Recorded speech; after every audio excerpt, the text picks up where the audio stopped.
gauza serioetaz hitz egitea tokatzen zaigu.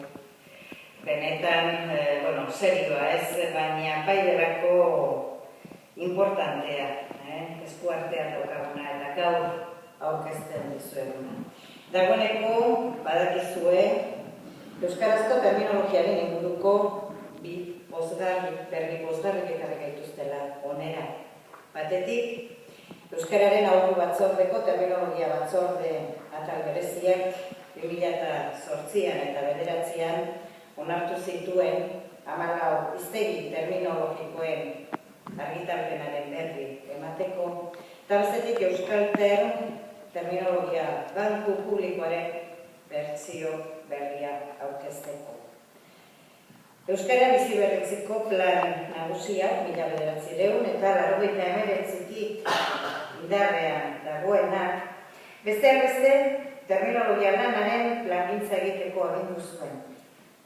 Hori betetze aldera, bi ekimen garrantzitsu burutu zituen hizkuntza politikarako sailburuordetzak. Batetik, 2001an Euskal Terminologia Banku Publikoa sortu zuen, UCEIK 87an egindako bankuaren oinarrian, eta bestetik 2002an terminologia batzordea eratu zuen Euskararen aholku batzordearen baitan.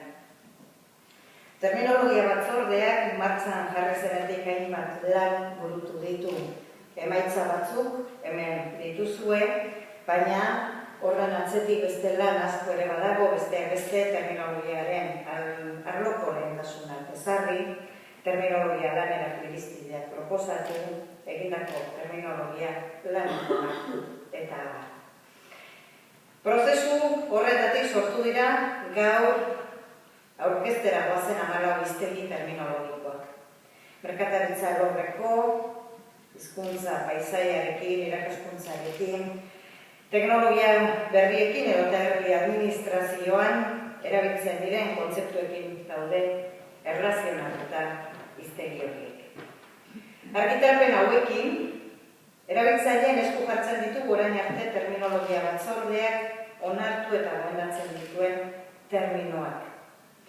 2010aren bukaeran eta 2009an argitaratutako hiztegiei esker, esan dezakegu esparru sozioekonomikoko beharrei erantzuteko batzordea jarritako helburua neurri handi batean bete dela, naiz eta eremu hori jorratzen jarraitu beharko den aurreratzean ere. Bestetik berriz, hizkuntza politikarako sailburuordetza, IBAPekin lankidetzan, euskal terminologiaren normalizazioari eta zabalkundeariekin eta eusteko Euskaltel etengabe elikatzen eta zabaltzen ari da.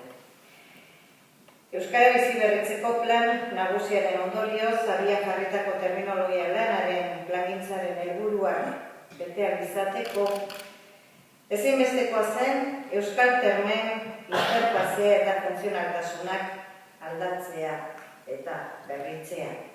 Hori dela eta Euskaltermen bertsio berria jarri dugu erabiltzaile guztion eskura. Profesional naiz aditu asko daude aurkezten dizkizuegun lan guzti hauen atzean. Beraiei eskerrak eta zorionak eman nahi dizkiet emaitza bikain honegatik. Honen guztiaren berri modu zehatzagoan emateko ordea, bideo bat prestatu dugu eta hori ikusiko dugu jarraian. Mila esker guztiei.